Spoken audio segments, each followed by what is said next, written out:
Hello, and welcome to another episode of For the Love of Sports. My name is Michael Rasile. This is the show where we get to talk about sports, we get to talk about business, we get to talk about everything in between.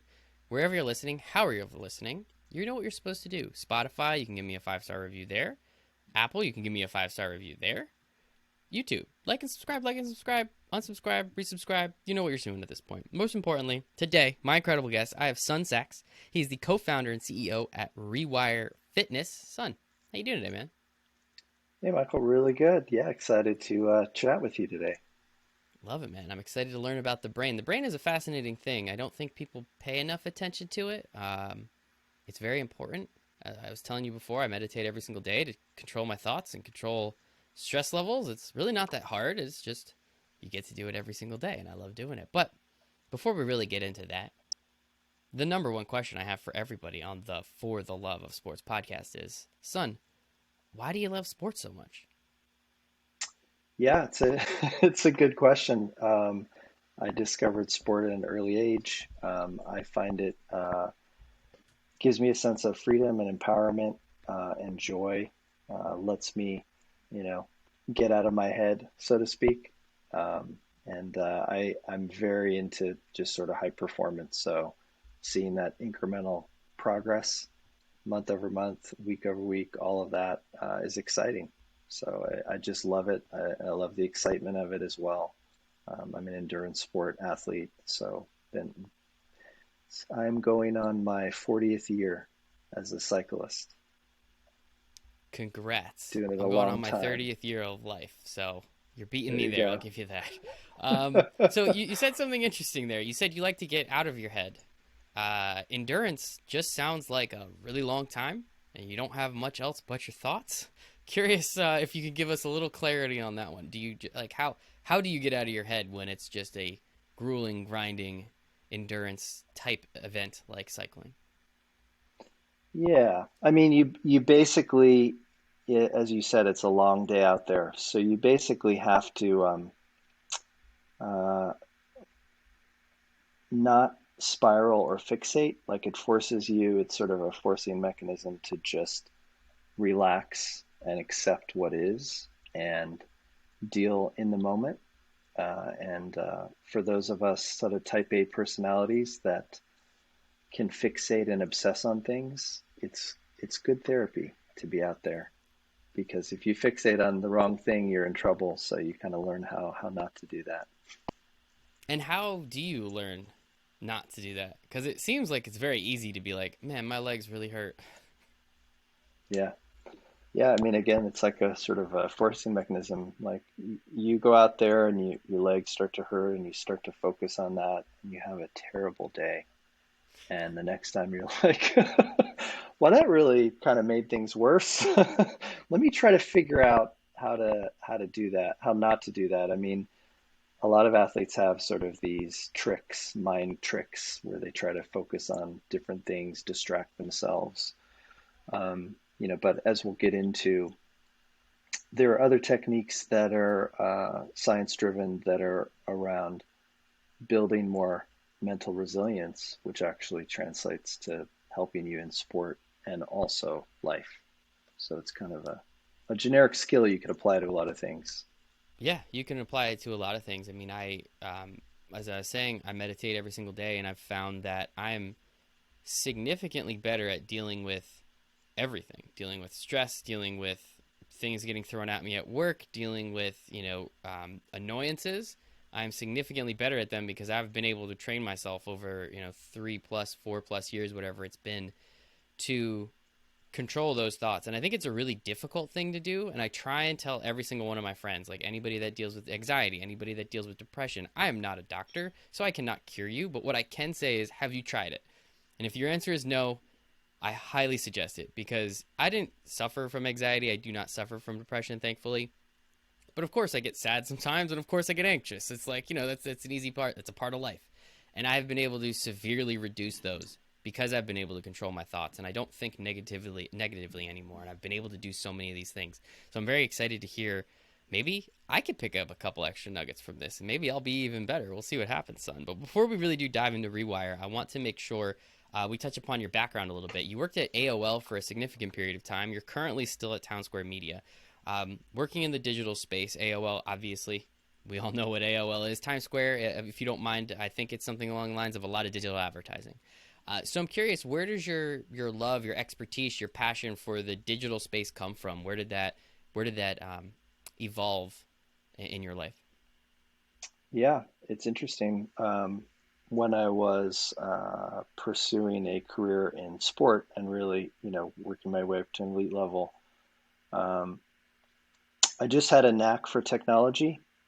Without any real formal training, I started doing freelance work, building websites and things like this. This is pre-bubble, in the late 90s. And one thing led to another. Picked up coding, picked up design, and started working my way up. Eventually landed a job at a media company and an agency in actually New Jersey first, and then got a job at AOL. Then Town Square, another media company, and it's just kind of been an organic process. But I think just kind of intuitively understanding how technology works, how the plumbing works, kind of set me off on the trajectory of you know building a lot of products, building a lot of things. Yeah, I don't think you made a wrong decision. I'm sure after the bubble, you're like, what the heck did I get myself into potentially? But ever since, Yeah, I think everything's been going well for most people in the tech space. Obviously, now we have Web3, the metaverse, NFTs, cryptocurrency. Those are all obviously bingo card options, right? But a lot of cool stuff that is going on. I've had many people on the show to be able to explain to me what the heck that stuff is because I don't totally understand it. And that's why I like talking to people like you, son, because you can explain it to me. So, with that, I'm curious. Rewire Fitness. I have written here. This is the note I have. Neuroperformance product for athletes. Now, that sounds pretty sweet, but I am curious. What exactly is the problem that you guys are solving? yeah. So basically, when we talk to athletes at any level, amateur, weekend warriors to professional, we'll ask them what percentage of their performance is mental. And they're typically going to say somewhere between 50 and 95%, depending on the sport, the athlete, their experience, their point of view. But in other words, it's intuitive that the mental game is super important.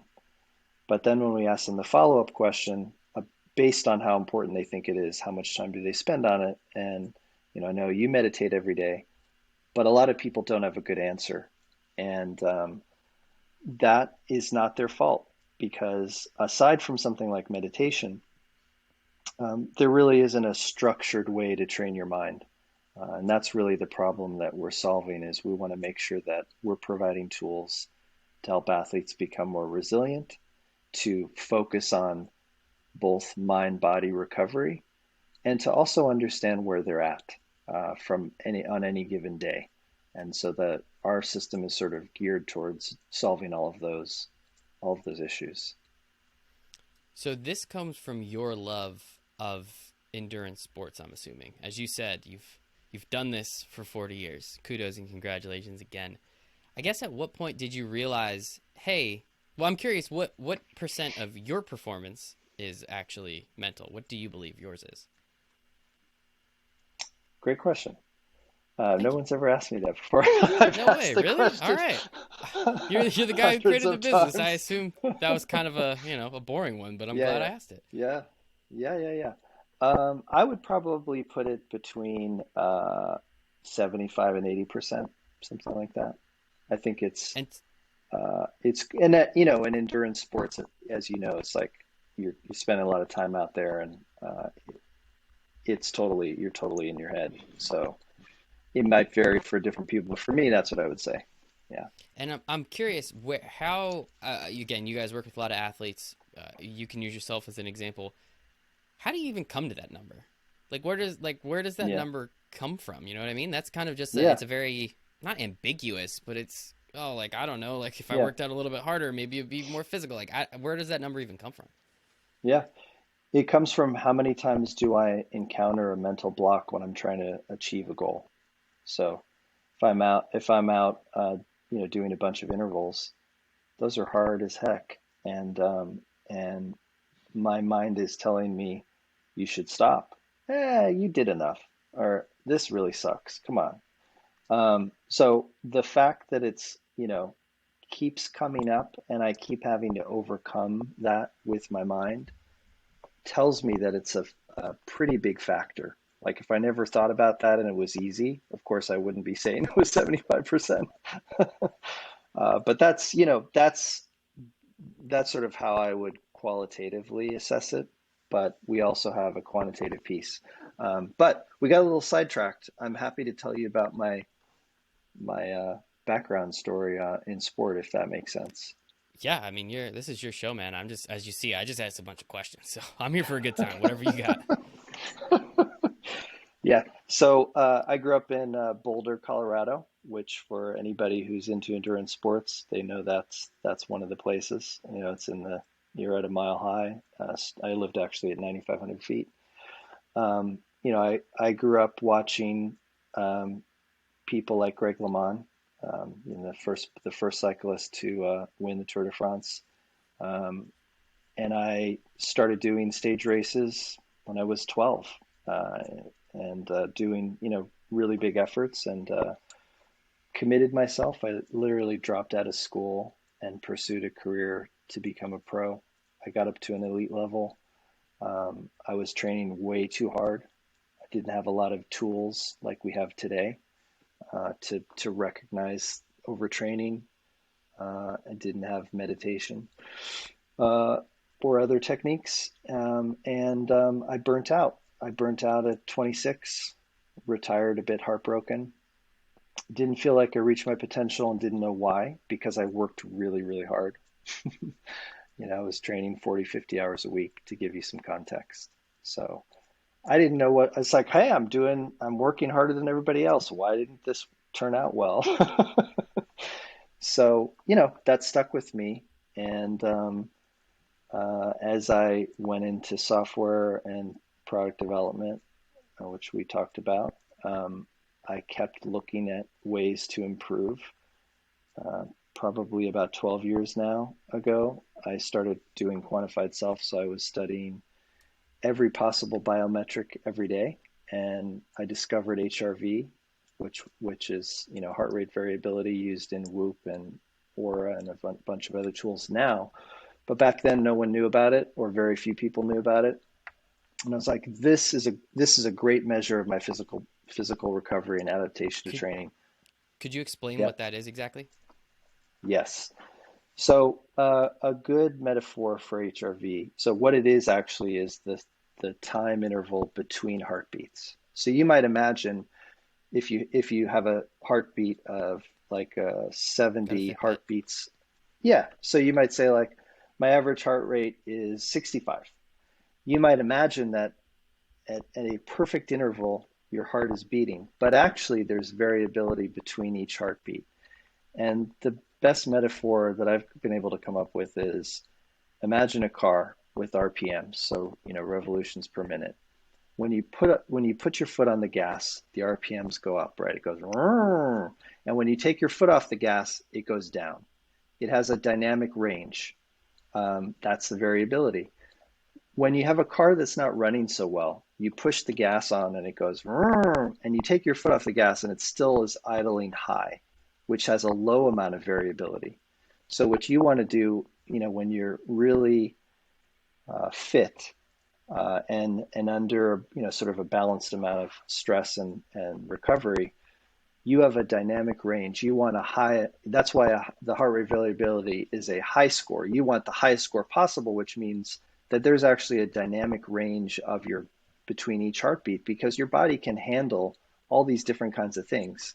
Whereas if it's sort of depressed and your heart rate variability is low, it means you're actually not really, something's going on. Either you're sick, maybe you could be in better shape, maybe you got a bad night's sleep, all these sort of factors.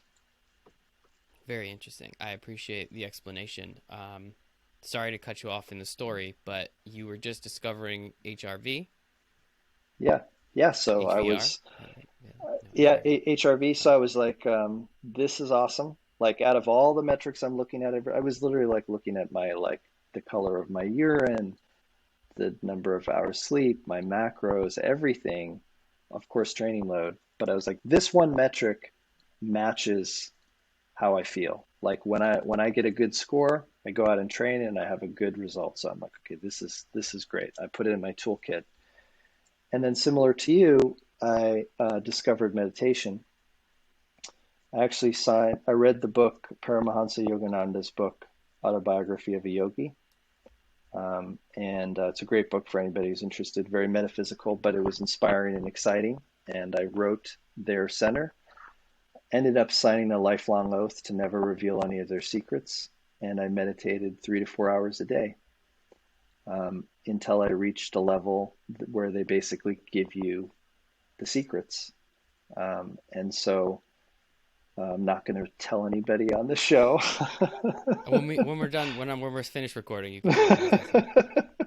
But they're basically Paramahansa Yogananda's one of the teachers that brought yoga in the 20s to the United States, and they're actually pretty interesting techniques, which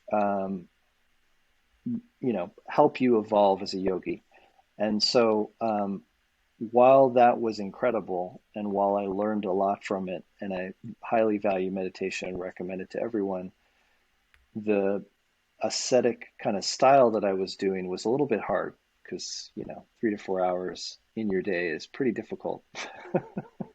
So what my takeaway was, mindfulness, super important, super valuable, but it'd be great to make it really short, to more fit into, because what you want of you want compliance, right? Like you've been able to find something that works for you that you can do every day consistently. That's magic, right?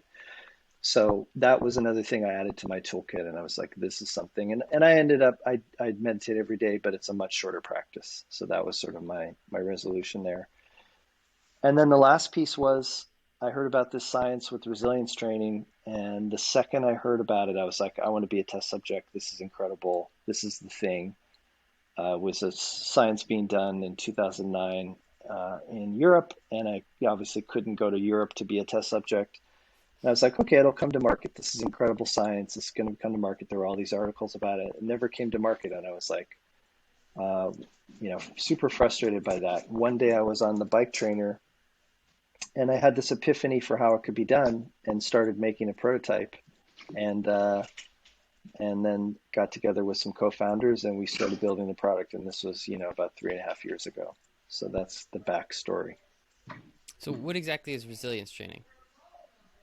So resilience training is where you're basically doing a specific type of cognitive task, which is called response inhibition.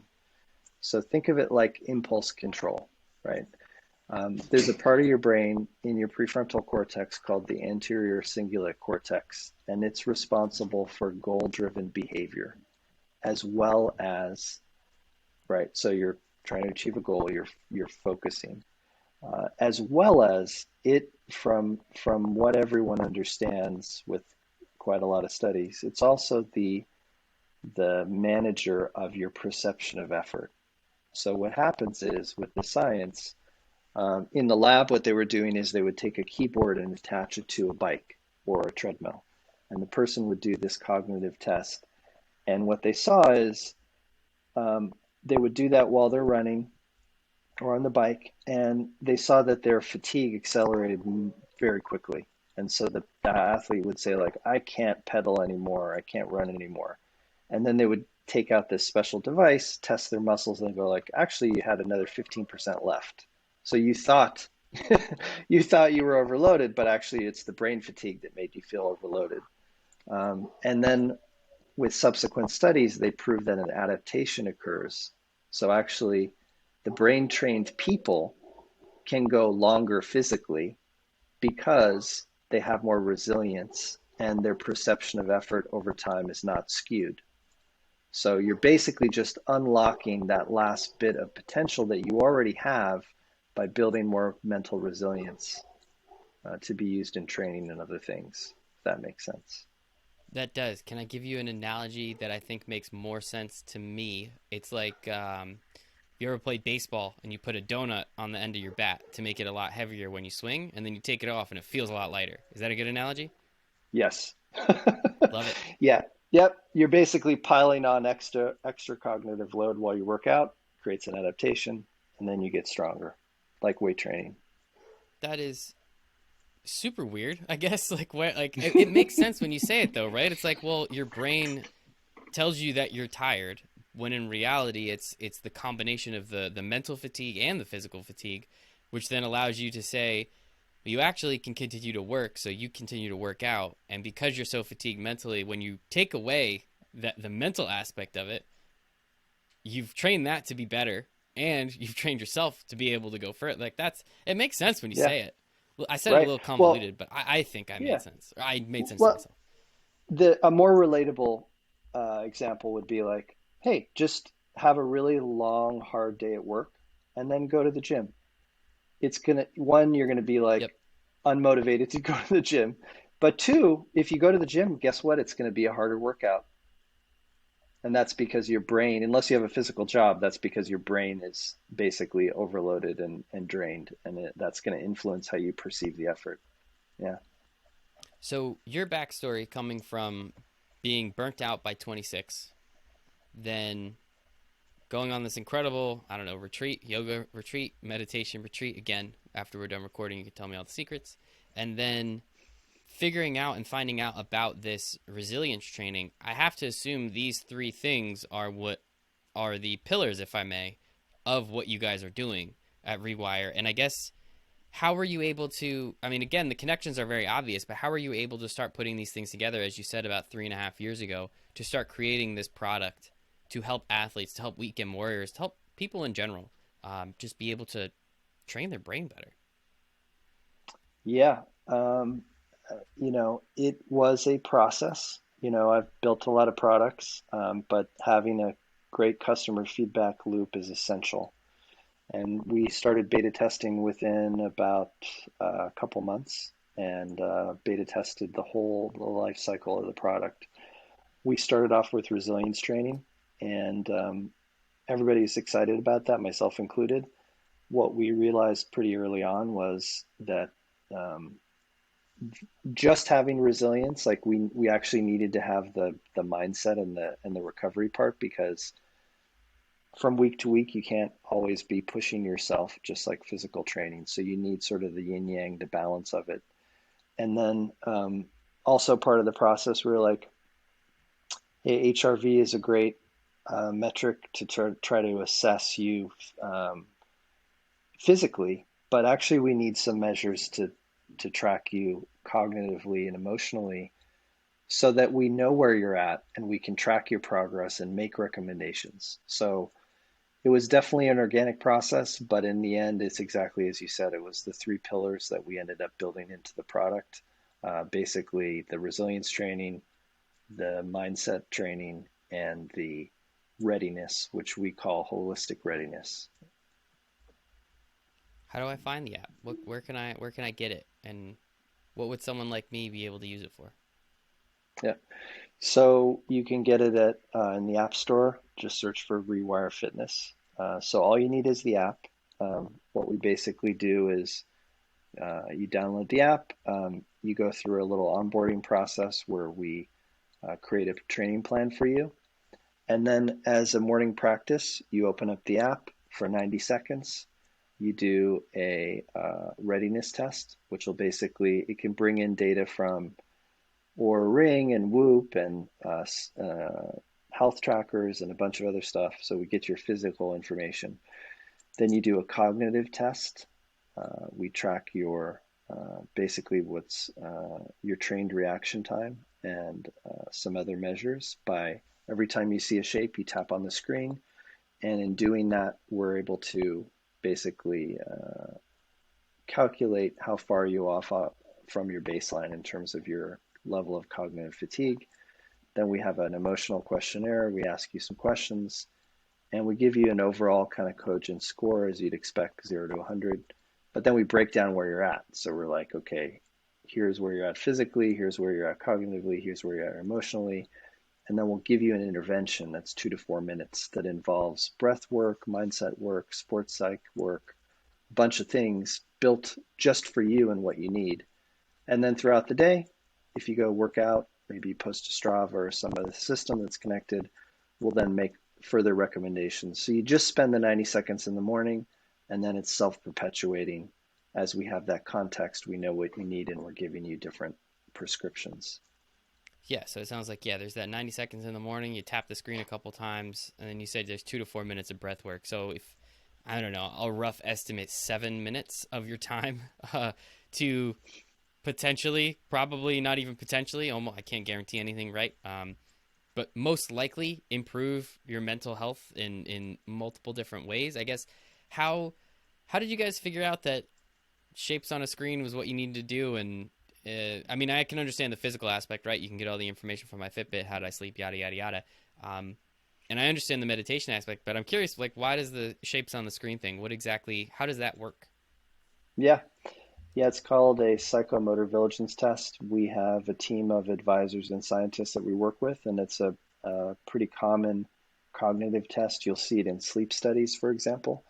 And what we're doing is taking something that is typically in the lab or in like a complex device, and we're distilling it down to something that is palatable to the average user, which is difficult to do. But that's how, basically right out of neuroscience, we took that protocol and rebuilt it into the app into an experience that just feels very easy. It's almost gamified because we're tracking your reaction time down to the millisecond. The fastest person of all time in terms of reaction time is just under 100 milliseconds. It was an Italian sprinter. And so you're kind of competing with yourself a little bit. You want to see how fast your reaction time can be. And in doing that, we're collecting very useful data. And in doing that, you're also training your reaction time, which does improve. So it's kind of a 3-for-1 exercise that's kind of fun. Well, it does actually sound like kind of fun. I would do that in the mornings. I guess where, and I apologize if I miss it or if I'm just a little confused. Where exactly is the resilience part Mhm. coming in? Yep. So what will happen is we don't want you to train resilience when you're having a bad day or you have a lot of cognitive fatigue. So the system will recommend when it sees that you have a sharp day, and maybe you're 5-10% higher than your baseline, it's going to recommend a similar kind of session, 2 to 4 minutes, sometimes as high as 15 minutes long, where you'll basically do in the app, you'll do this cognitive task. We are actually going to be later this year rolling out a hardware product that will allow you to do it while you're going for a run and doing your sport, which will be pretty interesting. But for now, you can just do it in the app. You would do it before a workout or after a workout or as a standalone session just to add more cognitive load and then create an adaptation over time. Yeah, Very cool. Yeah, that hardware piece actually sounds interesting. I could see you making somebody have to click buttons while they bike ride or something like that. As long as everyone's safe, right? That's the important part. But exactly. I think that's Yes, pretty exactly. important. What So it's a really interesting product. How are you able to, right? Everyone works out different. Everyone, I mean, everyone's different in every way, shape, and form, right? How are you able to get down to such a granular level to say, Mike, this is exactly what you need to do. Son, this is exactly what you need to do. This person X, this is exactly, because it sounds like it can be so unbelievably granular. Like the possibilities have to be just almost literally endless. Hmm. Yeah, absolutely. It's a great point. Everybody's different, especially if we're talking about, physical, cognitive, emotional, like, of course, Yep. everybody's unique. So our system basically trains against your data. So the first time you use this system, it collects, data. It takes 4 days to start to calibrate, and then over the next uh, 24 to 26 days. So basically, you get to about 30 days, and it really starts to understand where you are uh, on average and what the factors are that are contributing to your cognitive load or your emotionality or your physical performance. And then based on that, everything is curated to the individual. The other thing I would say about it is we provide data on everything. So, if you meditate, no app is going to tell you how well you meditated, right? But if you do one of our sessions, we have you rate your level of relaxation or stress reduction before and after. And you can also wear a heart rate strap, and we'll literally show you how your body changed with each protocol within the session. So that way, you'll see what works best for you, and you can go back into our sort of recipe menu and choose what you'd like to do or use what we recommend. So it gives you a lot of flexibility and a lot of unique insight into what actually works for you. That is pretty cool. Yeah, I think that's very important. Yeah, it's so true. No, I've used Calm, I've used Headspace. Neither was like, great job. They always say good job at the end, but they actually don't know if I did a good job. I could have just been watching TV the whole time, right? So I think that's important. Right. I was going to ask a question. Hey, everybody lies, right? But we're working with people that are clearly trying to gain the best mental potential edge. How relaxed did you feel? Well, I feel more relaxed. Great, thanks. Like, I don't want to ask that question because I think it's kind of silly. But what, like, where? How do I want to ask this question? With that, people are always changing. Like, how what are some of the success stories? There we go. What are some of the success stories that you guys have seen in people that have used this for long periods of time, and the things not just that they've said, but again, going back to the biometrics and all the data, what have you actually seen in people that have taken advantage of this product and used it over a period of time? Mm-hmm. Yeah, the average athlete reports a 70% reduction in stress from using our sessions. 7-0. 7-0. That is significant. I don't care where Yes. you started at. Reducing something by 70% is incredible. Yeah. And the other is 30+% improvement in readiness. And who doesn't want to be more ready? And that's also a really significant number. We have professional athletes that are using the product as well as investing in the product. They believe in it. Like we have this professional athlete that he's a footballer in Europe, and one of his most important games of the year, he was super stressed out about, as pro athletes are under so much stress with that kind of stuff. And he basically, right before the game, he's like, rewire. And he put on one of those short 2 to 4 minute sessions. And he had one of the best games of his career, getting into a calm mindset. That's what you want to be, is in a calm, ready state. You want to be centered, you want to be grounded, you want to understand your game plan. That will take you very far if you can, get out of that kind of nervous energy, that negative self-talk. It's super powerful. In fact, we have programs that are designed for pre-competition, which is what he used. We have sessions that'll help you get through difficult workouts. Some workouts can be intimidating if you're really pushing yourself. We have sessions you can do during a workout to just help you get through it. So there's a lot of different tools in our toolkit. That is very cool. Yeah, those are some evolutions, and I'm sure many, many more will be coming. As you said, the positive customer loop feedback is very important. So you can see, hey, what do the people want, right? And I'm curious, like how, like I've always been a very what is it? BVT: breathe, visualize, talk, positive self-talk. Like those three things are always extremely important. And I didn't realize, I read it in books after the fact, but I always like, okay, deep breath, right? Like before you go up to bat, before you go do anything, in sport, deep breath. Why did the coach always tell you to do that? I don't know, but it always works. Isn't that funny? And visualize, where do you want to hit the ball? Where do you want to, and all those things. So it sounds like you guys obviously, I would say it's not brain surgery, but like it's pretty damn close, right? So like that is it's pretty cool that you guys have been able to put this into a useful tool for, really, as you said, we're talking about professional athletes, but anybody, all humans should be able to use something like this, because again, if you asked anybody on the street, hey, do you want to reduce your stress by 70%? Who says no? Like literally, who says no to that? Yeah, I use it every day for that reason alone. Yeah. That's a pretty important one. So going back to the professional athletes, how do you even find? I'm interested. I worked with athletes on partnerships all the time. Like I've worked with athletes in terms of where they're. I haven't personally invested their money, but I've seen those things happen. I've talked to enough athletes at this point. How do you go about finding these athletes, explaining the product, obviously letting them use it, and getting it to the point where there's that partnership or investor advisor type of opportunity? Yeah, it happens a lot of different ways. Sometimes they find the product and they start using it and then they reach out. Other times, we see them as maybe a good fit for a partnership and we'll reach out.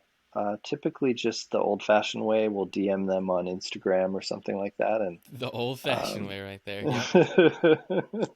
but yeah, I mean, it's one of those things in general. What we've seen is like the athletes care a lot about their own personal brand, and so they have to believe in the product. Like, there's very few they're just going to do it for the money, right?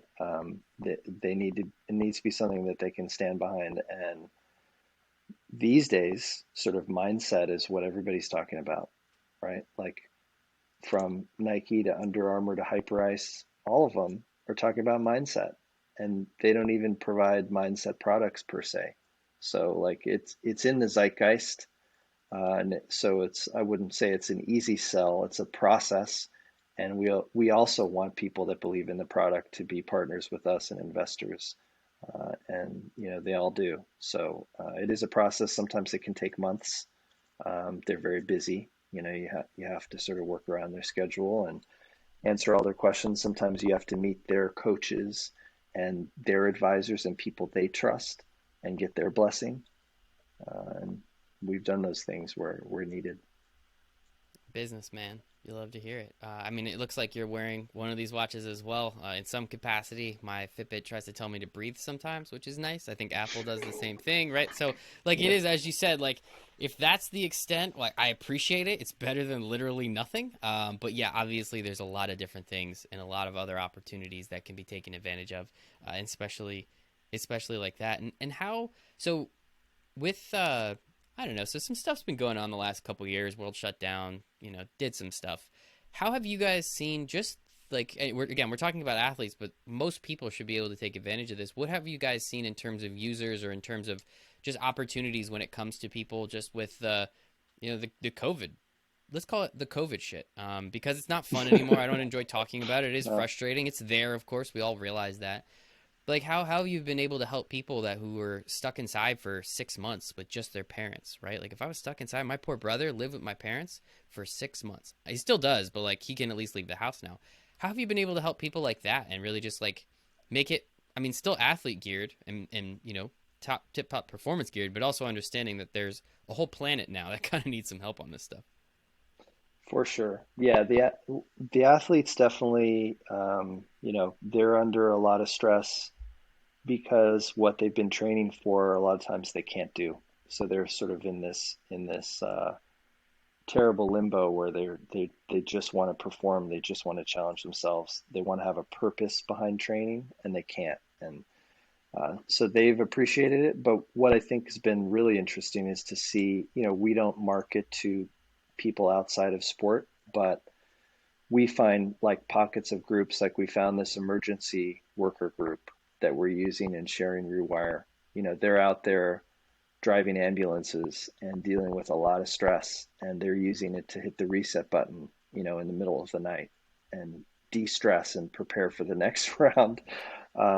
We had a doctor with his practice giving it to all of his patients, and we made a dashboard for him to be able to see how their health and wellness was. We integrate with things like Aura Ring, so he could see their sleep and he could see their emotional state and see their stress. These are all really valuable things for healthcare. So we have executives using it. There's, as you said, like it actually as a modern human being, we're under more stress than we've ever been, and our biology doesn't know how to deal with it. So having tools to hit that reset button has proven to be so timing was pretty good with Rewire, I would say. No such thing as a coincidence, son. Yeah. That is not something I believe in personally. So I think that's awesome. One last thing I want to talk about. I noticed that you guys are starting to build out a community specifically within Discord. Where does that idea come from? Maybe not even the Discord part. We can get into that a little bit, but like just the fact that you're trying to build out a community. Everyone wants to be a part of something, right? How where was the idea to say, hey, let's let these athletes like right, that's cool. Let athletes talk to each other. I'm sure they like that, but really just in general, try and build a community and build a tribe specifically around Rewire and how we're helping people. Yeah. The being able to talk to customers and help people is priceless. Like we're the whole team, we're all athletes. We built a product for athletes. These are our people. We really just want to be able to collaborate with them, share ideas. I think individual interactions are only going to make the sort of what we're trying to do more powerful. And so, yeah, we've built communities and are building communities on platforms like Discord, Strava. We've done tried some other communities, but I think the chat format is kind of ideal. There's just so many ways you can kind of uh, connect one on one, which is hard to do these days. And the Discord community is just so positive. Like out of all the social network slash community platforms, where Reddit might be a little bit snarky, though I love those folks. Like, I don't know. I never see anything like that on Discord. It's like just genuinely people trying to help each other. Yeah, it's nice. That's why I deleted Twitter off my phone because that's the worst place on planet Earth. So completely understand it. And Instagram's all fake except for the clips that Yeah, I fake. posted this Yeah. show. That's all real, but everything else on Instagram is fake. And Facebook is where my grandma hangs out, and I love my grandma, but I don't. I just call her when I want the recipe, right? So it is Yeah. important, and I've found the same thing. I've been in and have and currently in multiple Discord communities. Very little negativity in those places. Usually, the thing is like the moderators are usually like, "Hey, one of the rules, you got to be positive." So maybe that's just kind of flowed through the entire community itself, or just Discord in general, and it's worked because it's definitely a pretty cool place. So this has been absolutely fantastic. Is there anything else that we might have missed before we get to like socials and all that stuff? No, this is awesome. Yeah, Hell I'm yeah. good. Thank you. No, you're great, son. You're great. Give me a where can we find you guys across where I mean I can get the link for Discord if it's just an open community if you don't mind sending that over. But social medias, where can we get the app? Where can we just learn more information? What's all that stuff? Yeah, absolutely. So the best place to go to start is rewirefitness.app. You Mm, can find us there on our website. If you go to IG on Instagram, that's Rewire Fitness. If you want to go to Twitter or Facebook, we have slightly different handles. Twitter, it's Rewire_app, and Facebook, it's Rewire Fitness app. And yeah, you can sign up for our newsletter. We share our Discord community and our Strava community. Those are both really fun to be involved in. And I'll make sure you have those for the show notes. love it. Well, I appreciate it. Yeah, everything will be in the show notes for the podcast, of course, wherever you're listening. Again, 5-star review. I'll also put everything on YouTube as well. But son, one more time, this has been absolutely fantastic. I appreciate your time. I appreciate everyone's time listening. It's the only thing we don't get more of. So thank you for giving me some of yours. But one more time, Son Sachs, CEO, co-founder at Rewire Fitness. Let's make the place. Let's just make this place a little bit better, a little bit happier, a little less stress. How's that sound, man? Sounds perfect. Thanks, man. Sounds perfect. Thanks, everybody.